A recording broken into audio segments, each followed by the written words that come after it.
viewers, welcome to Halal Chopsticks. I'm Sablim from Tunisia. There is a well-known travel record in the Arab world. This travel record is known as The Adventures of Ibn Battuta.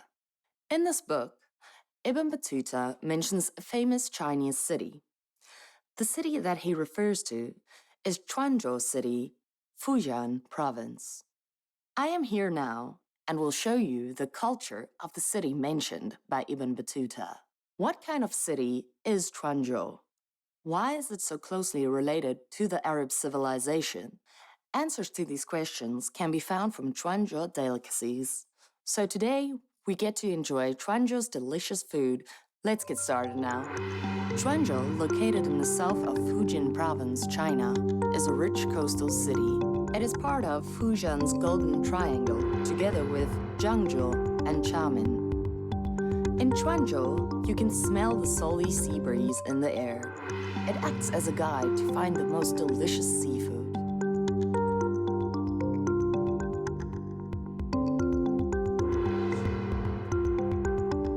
Quanzhou is recognized by the United Nations as an important city on the maritime Silk Road. Since we are visiting the coastal city Quanzhou, without a doubt, we should try the seafood here in Quanzhou. What is the most famous kind of seafood in Quanzhou? It is here where I would like to invite a local food expert to give us an introduction. Hello. Hello, Mr. Nice to meet you. Chuang. Today I'd like to introduce you to a traditional seafood snack. You'll love it. Fried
It's very delicious. This is an ordinary dish. It's also a dish that every household in Quanzhou knows how to cook. The oyster is the main ingredient, and its freshness determines whether the dish is delicious or not.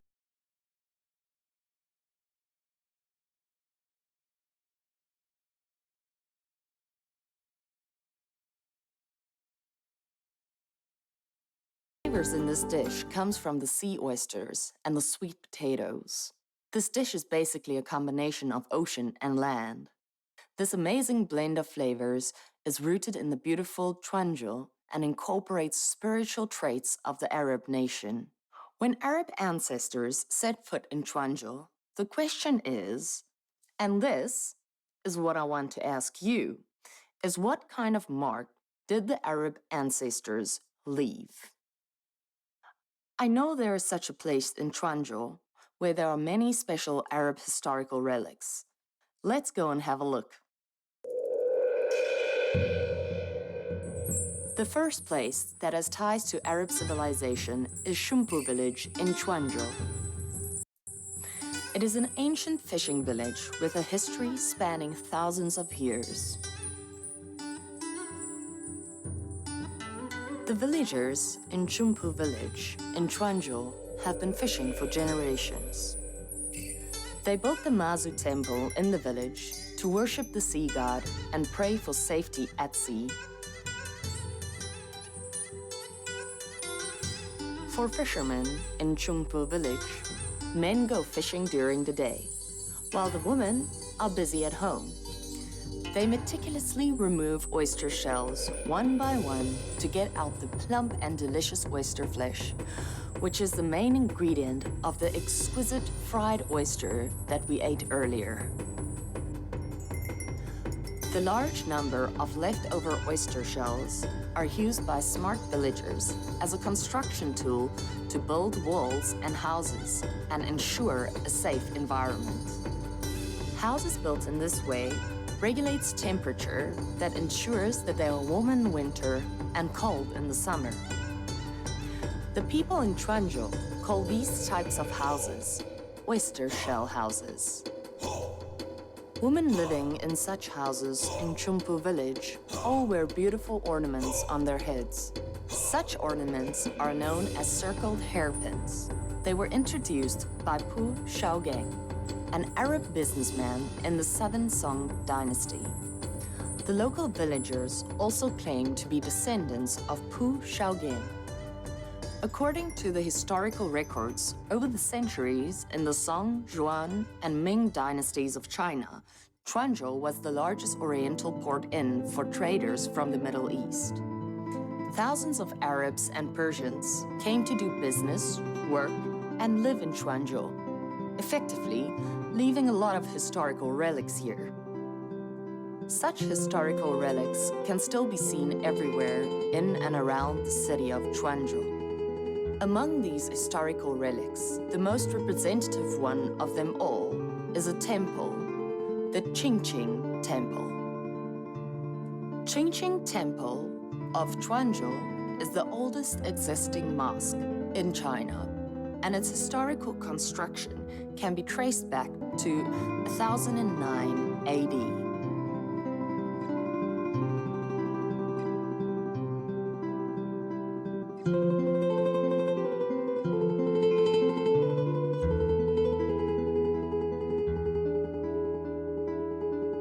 In Qingqing Temple, there is a stone inscription of an imperial edict from Emperor Chudi. The stone inscription says that the emperor demanded the government at that time to protect Islamic monasteries and locals and to treat Muslim businessmen with equality and amiability.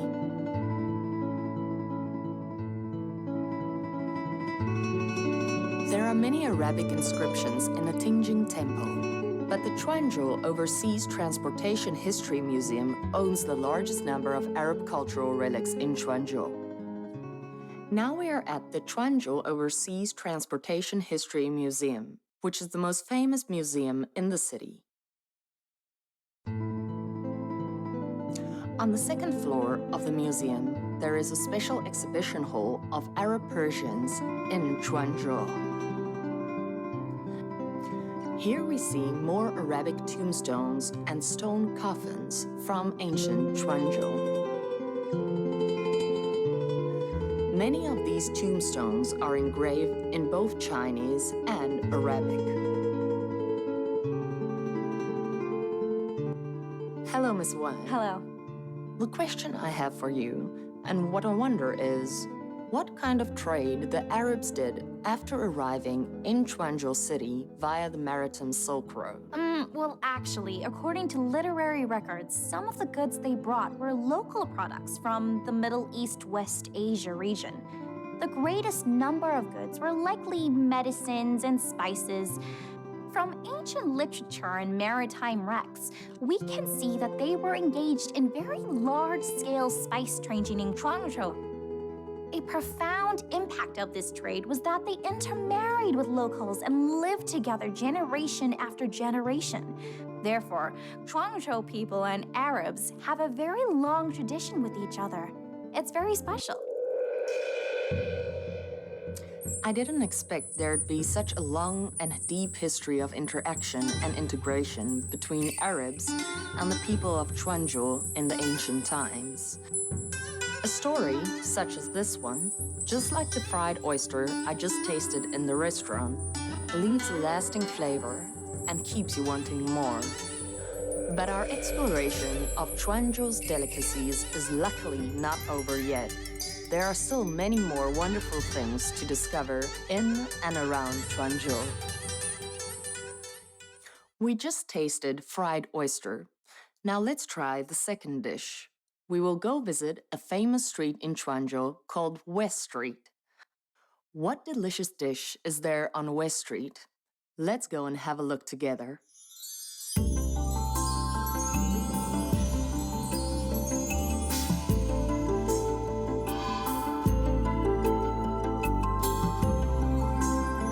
What's this? It's called martabak. Martabak? Yes. Legend has it that martabak was invented by famous General Zhu Zongtang during the construction of ships in Maui, Fujian. Speaking of Quanzhou people and how they live life, you may wonder how locals worked alongside Arabs in Quanzhou city to grow their trade along the maritime Silk Road. The answer of this question lies in a tree that is approximately 1,000 years old. Let's continue our discovery and go check it out. On the West Street, there is a 1,000-year-old temple called Kaiyuan Temple. The temple was built during the Tang Dynasty of China by Huang Shugong, a wealthy businessman in Quanzhou who owned a large mulberry orchard. There is a wonderful urban legend about the Kaiyuan Temple. After an encounter and being enlightened by a traveling monk, Huang Shugong saw white lotuses everywhere on his mulberry trees. After he saw that, he donated about 14 hectares of the mulberry orchard to build Kaiyuan Temple. The legend believes to be a fictional one, but according to research, Huang Shugong did exist in history. He was the second-generation ancestor of Ziyun Huang clan on the West Street of Quanzhou. The clan shared mulberry planting, sericulture, and silk reeling and weaving techniques with locals, so that Quanzhou could keep supplying silk to Arab and European markets.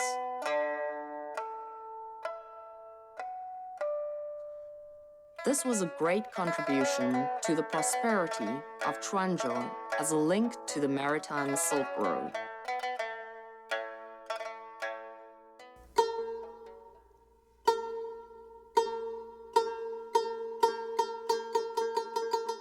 After the sun sets, locals in Quanzhou like to spend their time in local tea houses, drinking tea guanyin or oolong tea while listening to the local sounds of Southern ancient rhyme. Let's experience the life of Quanzhou locals.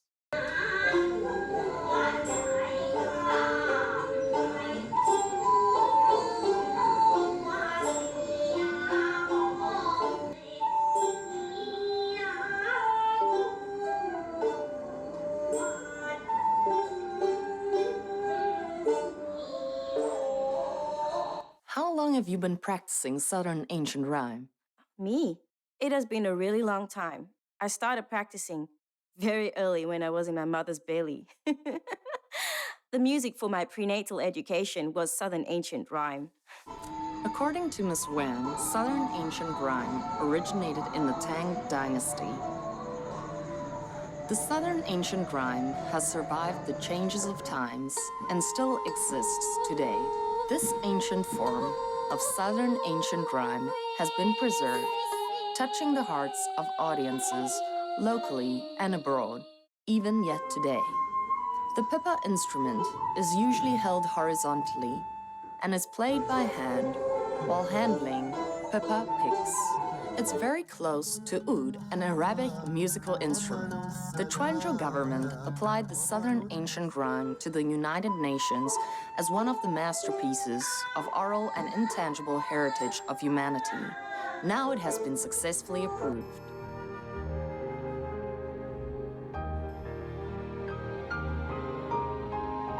Time flies away without delay. I've tasted fried oyster and martabak in Quanzhou. I tried exceptional teas like tea guanyin and oolong tea and appreciated the unique music of South ancient rhyme. As we come to an end, I'm a little reluctant to leave. But to be honest, compared with Quanzhou's exquisite and delicious cuisine, what I will miss even more is the shared beauties of Chinese and Arab cultures that exists here in Quanzhou. The taste of Quanzhou is exactly what the ocean and what Arab land smells like. It is the Chinese flavor of harmony, symbiosis, openness, and tolerance of different civilizations.